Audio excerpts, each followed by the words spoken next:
Brought to you by 5paisa.com. Investing made easy and rewarding. Download the app now.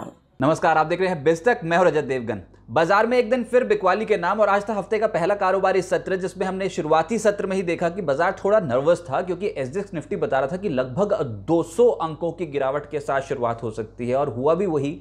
183 अंक gap down के साथ खुले। आज के दिन का ओपन है 16,227, लेकिन ये जो 16,150 16,200 बहुत इंपॉर्टेंट लेवल थे इंडियन मार्केट्स के लिए और आज वहीं से ही रिवर्सल आता देखा है। तो कुछ राहत तो मिली है, लेकिन एक फ्रंट पे राहत नहीं मिली, वो है ये कि डॉलर के मुकाबले रुपया कमजोर होता चला जा रहा है और अब तक के सबसे निचले स्तर पे रुपया पहुंचा है। इसने तनाव बढ़ाया है आज बाजार पर। लेकिन हाँ, सेंटीमेंट शुरुआती सत्र में वीक हो गया था, उसके बाद हमने रिकवरी आते देखी है। जैसे कि आपको पता ही है कि एलआईसी के आईपीओ को मिला है एक जोरदार रिस्पांस, तो ऐसे में 5 पैसा आपके लिए लेकर आया है एक एक्सक्लूसिव आईपीओ ऑफर। अपना डीमैट और ट्रेडिंग अकाउंट 5 पैसा के साथ खोलिए, जिसके जरिए एलआईसी की लिस्टिंग के बाद अगर आप उसके शेयर्स में ट्रेडिंग करते हैं तो आपको उस पर लगने वाली ब्रोकरेज पर मिलेगा 2,000 रुपए तक का कैशबैक। और जी हाँ, ये ऑफर एलआईसी की लिस्टिंग के 15 दिन तक वैलिड होगा। तो देर मत कीजिए, डाउनलोड कीजिए 5 पैसा ऐप, जिसका लिंक डिस्क्रिप्शन बॉक्स में दिया है। अब तो सबको पता है, निवेश हुआ आसान और लाभदायक। आज की क्लोजिंग आपको दिन के ओपन से ऊपर दिखाई देगी। जो क्लोज हुआ है निफ्टी का वो है 16,301, 109 अंक गिरकर बंद हुआ है निफ्टी बैंक 315 अंक गिरकर बंद हुआ है 34,275 पे और सेंसेक्स 364 अंक कमजोर हुआ है। एडवांस डिक्लाइंस 18 शेयर्स निफ्टी के हरे निशान में, 31 लाल निशान में बंद हुए हैं और एक बिना बदलाव के बंद हुआ है। लेकिन जब बाजार खुला था तो लाल ही लाल दिखाई दे रहा था। बहुत जबरदस्त बिकवाली देखने को मिल रही थी। निचले स्तरों से आज देखा कई स्टॉक्स रिकवर होते हुए नजर आए। जैसे मैंने कहा, बाजार में आज रिकवरी आई है, निचले स्तरों से एक खरीदारी देखने को मिली है। तो निफ्टी 159 पॉइंट्स सुधर कर बंद हुआ है और एक बार तो 261 पॉइंट की रिकवरी दिखा दी थी लोअर लेवल से। और निफ्टी बैंक लोअर लेवल से एक बार 627 अंक सुधर चुका था। क्लोजिंग बेसिस पे 348 पॉइंट्स सुधर कर बंद हुआ है। तो हाँ, डेफिनेटली आज जिस तरीके की ओपनिंग थी वैसी क्लोजिंग नहीं देखने को मिली, यही एक राहत की बात थी। लेकिन जो सबसे ज्यादा दबाव बनाया वो एक स्टॉक ने बनाया है, वो है रिलायंस इंडस्ट्रीज। नतीजे जैसे भी हो, लेकिन बाजार ने आज मुनाफा वसूली इस स्टॉक में करा दी और जबरदस्त मुनाफा वसूली के बीच बंद हुआ है। निफ्टी पे सबसे ज्यादा दबाव इसी का था, लगभग 74 अंकों का। ICICI bank, Nestle, Adani ports और एसबीआई, इनका भी गिरावट में कंट्रीब्यूशन ज्यादा था। लेकिन गेनर्स की सूची में पहले पायदान पे पाएंगे आप पावर ग्रिड एक ऐसा स्टॉक है जो 52 हफ्ते की ऊंचाई पर चल रहा है और एक ही ऐसा स्टॉक है बाजार में जो 52 हफ्ते की ऊंचाई पे इससे में आपको दिखाई देगा, वो है पावर ग्रिड।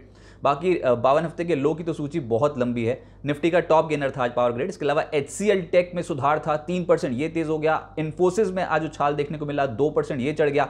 बजाज ऑटो और डेविस लैब्स में भी आज हरे निशान की क्लोजिंग होती हुई नजर आई।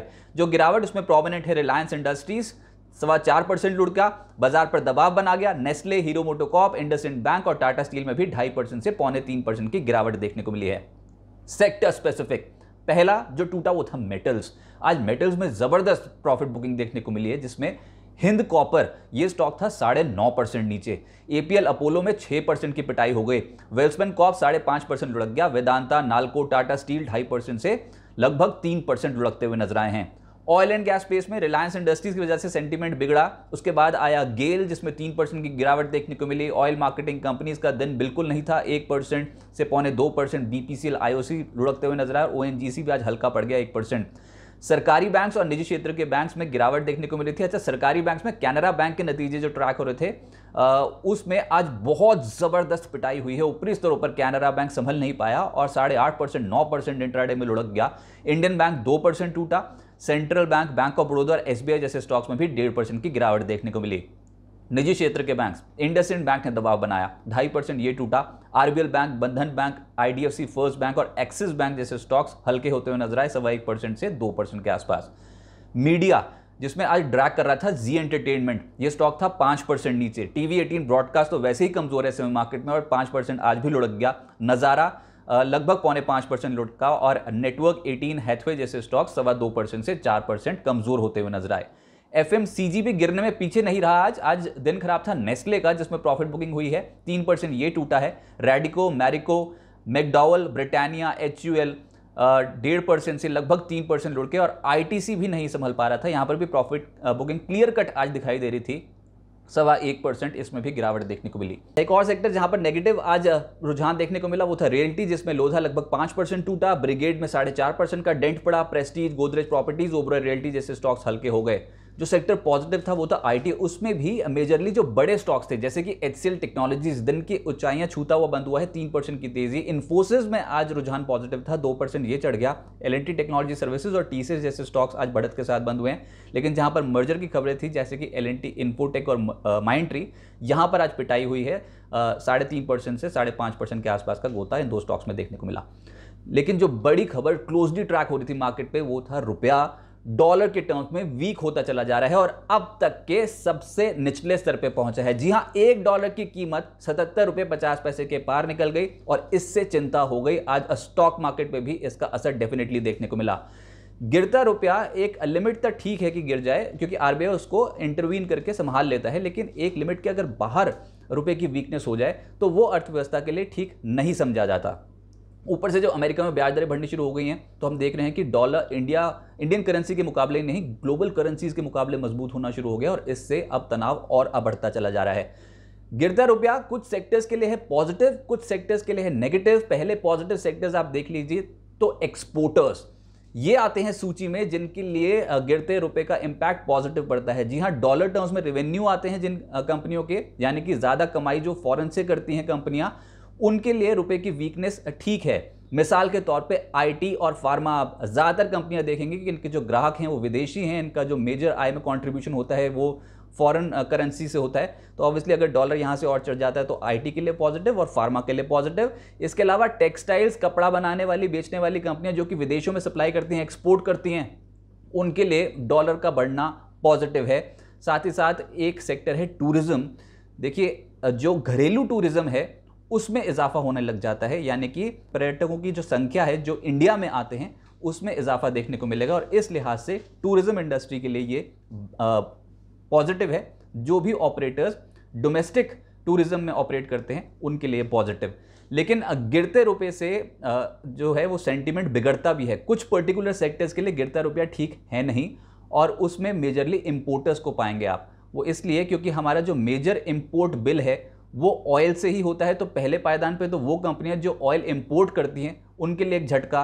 वैसे भी हम देश के कुल खपत का 80% जो तेल है वो इंपोर्ट ही करते हैं, तो तेल मार्केटिंग कंपनियां इनके लिए तो ठीक है नहीं और ऊपर से ये पास ऑन नहीं कर पाती हैं इतने ईजिली प्राइसेस को ग्राहकों के लिए। तो ऑब्वियसली तेल मार्केटिंग कंपनियों पे ये एक नेगेटिव सेटबैक है जो अगर रुपया यहाँ से और कमज़ोर होता है तो। ऊपर से एविएशन, इनका जो मेजरली ऑपरेटिंग खर्च होता है वो डॉलर डिनोमिनेटेड होता है, लगभग 70% ऑपरेटिंग खर्च डॉलर टर्म्स में है, तो एविएशन स्टॉक्स के लिए भी नेगेटिव। इसके अलावा अगर डॉलर यहाँ से बढ़ना और शुरू होता है तो वो कमोडिटीज़ को भी हिट करता है। आप देखेंगे कमोडिटी मार्केट में बेस मेटल्स में एकदम से प्रॉफिट बुकिंग होने लग जाएगी। अगर आप बेस मेटल्स और मेटल स्टॉक्स का कोरिलेशन देखेंगे, अगर वो पॉजिटिव आपको दिखाई दिया तो ऑब्वियसली मेटल स्टॉक्स पर भी नेगेटिव असर पड़ता हुआ नजर आएगा। जिन भी कंपनियों ने फॉरेन करेंसी में लोन ले रखा है उनके लिए एक नेगेटिव सेटबैक, क्योंकि ऑब्वियसली वहां पर डॉलर टर्म्स में कर्ज महंगा हो जाएगा, तो डॉलर डिनोमिनेटेड अगर लोन्स हैं जिन भी कंपनियों का वो हेज नहीं है तो उनके लिए भी दिक्कत अब बढ़ती हुई नजर आएगी। जो भी कंपनियां अपना रॉ मटेरियल फॉरेन से इंपोर्ट करती हैं, देखिए हम इस कैटेगरी में दो सेक्टर्स को बहुत क्लोजली ट्रैक करते हैं। एक है इलेक्ट्रिकल गुड्स कंपनियां और दूसरा है कैपिटल गुड्स, क्योंकि मेजरली अपने रॉ मटेरियल को इंपोर्ट करते हैं और उनकी इंपोर्ट लागत जो है वो एकदम से बढ़ती हुई नजर आती है। तो अगर रुपया और वीक हुआ तो इनके लिए एक झटका लगभग तय है कि होता हुआ नजर आएगा। और मेजरली बैंकिंग इसलिए क्योंकि अगर रुपए की चाल को संभालने के लिए, रुपए की गिरावट को संभालने के लिए आरबीआई ने इंटरवीन किया तो ऑब्वियसली सिस्टम से लिक्विडिटी सक होती हुई नजर आएगी, लिक्विडिटी कम होती हुई नजर आएगी। उसका खामियाजा बैंकिंग सेक्टर को उठाना पड़ेगा। तो इस लिहाज से ये बैंकिंग सेक्टर के लिए भी नेट नेगेटिव ही होता है रुपए की गिरावट। तो उस के चलते आज आप देख रहे हैं कि स्टॉक मार्केट में थोड़ी नर्वसनेस ज़्यादा देखने को मिली। अब आज के सत्र में वायदा कारोबार जहां पर बड़े सौदे होते हैं उस पर एफएनओ गिनेस की सूची में पाएंगे आप इंडस टावर्स को, लगभग 3.5% उछल गया। फेडरल बैंक 3% से ज्यादा उछला। पावर ग्रिड, HCL टेक्नोलॉजीज और एबीबी जैसे स्टॉक्स आज 2% से 3% मजबूत होकर बंद हुए हैं। एफएनओ लूजर्स में पाएंगे आप हिंद कॉपर को, सबसे ज्यादा तो यही टूटा है आज, लगभग 10%। कैनरा बैंक 8% से ज्यादा साफ हो गया। टाटा पार, जी एंटरटेनमेंट, माइंडट्री जैसी जो कंपनियां हैं, यहां पर भी 5.5% से 6% तक की गिरावट देखने को मिली और टाटा पार, माइंडट्री दोनों ही नतीजों का इंपैक्ट झेल रही थी। मिड कैप गेनर्स में आज नंबर आया बासफ का, 8.5% आज गिरते बाजार में चढ़ा है। HIL 8.5% चढ़ गया। एप्कोटेक्स में 7% का उछाल देखने को मिला। NOCIL, time techno, Jamuna auto और कोल्टे पाटिल 4.5% से 6.5% मजबूत हुए। लूजर्स की सूची भी है मिड कैप्स में, जिसमें इंडोस्टार 10% लुढ़का है आज। MTAR टेक लगभग 9% लुढ़का है। गुजरात अंबुजा एक्सपोर्ट्स 8.5% लुढ़क गया। HSCL 8% से ज्यादा टूटा है। GMDC, CSB bank, Bajaj electricals 7.5% से 8% साफ होते हुए नजर आए। अच्छा, अगर आप 52 हफ्ते की ऊंचाई ढूंढने जाएंगे तो आपको पावर ग्रिड नजर आएगा आप, लेकिन अगर आप 52 हफ्ते का निचला स्तर ढूंढने जाएंगे तो सूची बहुत लंबी है। जैसे कि जोमैटो 6% आज लुढ़का है, लेकिन 1 साल के निचले स्तर पे है। Wockhardt, Wipro, Welspun India, Sudarshan chemical, Strides pharma, ये तमाम स्टॉक्स 52 वीक लो पे नजर आएंगे। RBL bank, Rallis, rain industries, Nestle, Natco pharma जैसे स्टॉक्स 1 साल के निचले स्तर पे हैं। KEC इंटरनेशनल, HDFC, AMC और कैनफिन होम्स 1 साल के निचले स्तर पे। कैनफिन होम्स का स्टॉक आज लगभग 5% लुढ़का है और यहाँ पर खबर मीडिया में रिपोर्ट्स ये थी कि इनके 37 अकाउंट्स में फ्रॉड डिटेक्शन हुआ है, जो हो सकता है कि RBI इनकी जांच करे, लेकिन उनके MD का ये कहना है कि अभी तक ऐसी जांच की कोई रिपोर्ट उनके पास है नहीं और उन्होंने इस फ्रॉड के बारे में NHB को जानकारी दे दी थी। फ्रॉड का क्वांटम है 3.93 करोड़ रुपीस, तो उसका एक इम्पैक्ट, सेंटिमेंट इम्पैक्ट पड़ गया कैनफिन होम्स पे, 5% ये स्टॉक टूट गया। अब आगे क्या होगा? देखिए, आज के सत्र में जिस लेवल पे खुले थे उस लेवल के ऊपर बंद हुए हैं। ये कहीं ना कहीं कुशन दे रहा है, क्योंकि बहुत दिनों बाद हमने ऐसा देखा है कि ब्रॉडर मार्केट्स पे रिलायंस इंडस्ट्रीज में भले ही आज गिरावट देखने को मिली हो, लेकिन ब्रॉडर मार्केट्स कहीं ना कहीं बचाने की कोशिश कर रही थी बाजार को। 16,150 से 16,200 बहुत इंपॉर्टेंट लेवल समझा जा रहा था मार्केट्स के लिए, और वहीं पर ही आज आके रिवर्स हुए हैं। उम्मीद करते हैं ये किसी ना किसी तरीके से जो बिकवाली हो ये थम जाए इन लेवल्स पे, क्योंकि अगर हमने 16,200 16,150 के लेवल को वॉलेट करके इसके नीचे कामकाज करना शुरू कर दिया तो और डाउनसाइड रिस्क ओपन हो जाएगा। इस समय वैसे भी ओवरनाइट रिस्क बहुत ज़्यादा है मार्केट पे। आज के दिन का लो है 16,142, वहाँ से अच्छा रिवर्सल निचले स्तरों से देखने को मिला है। फिलहाल बाजार पे मंदी की पोजीशन ज़्यादा है, तो ऊपरी स्तरों पे पोजीशन जो है वो ट्रेडर्स फिर से हल्की करते हुए नजर आएंगे, यानी कि सेल ऑन राइज की ही मार्केट बनेगी। रिकवरी में 16,500 16,630 ये इंपॉर्टेंट लेवल्स हैं जहां पर जाके हो सकता है कि हायर लेवल्स पे मार्केट्स फिर से रुकते हुए नजर आएं, क्योंकि सेलिंग प्रेशर इसमें मार्केट्स में बहुत ज़्यादा है। जो हम क्लोजली ट्रैक कर रहे हैं इस हफ्ते, वो 12 मई को महंगाई और IIP के आंकड़े हैं। देखते हैं वहाँ पर क्या पिक्चर पैन आउट होती है। लेकिन अमेरिका में भी महंगाई दर के आंकड़े आने हैं, वो 11 मई को आएंगे। रुपए में गिरावट से चिंता और बढ़ गई है। अब देखते हैं कि यहाँ पर करेंसी इन लेवल्स पे स्टेबलाइज हो पाती है कि नहीं, RBI कितना इंटरवेंशन करता है और उसका असर लिक्विडिटी पे क्या पड़ता है।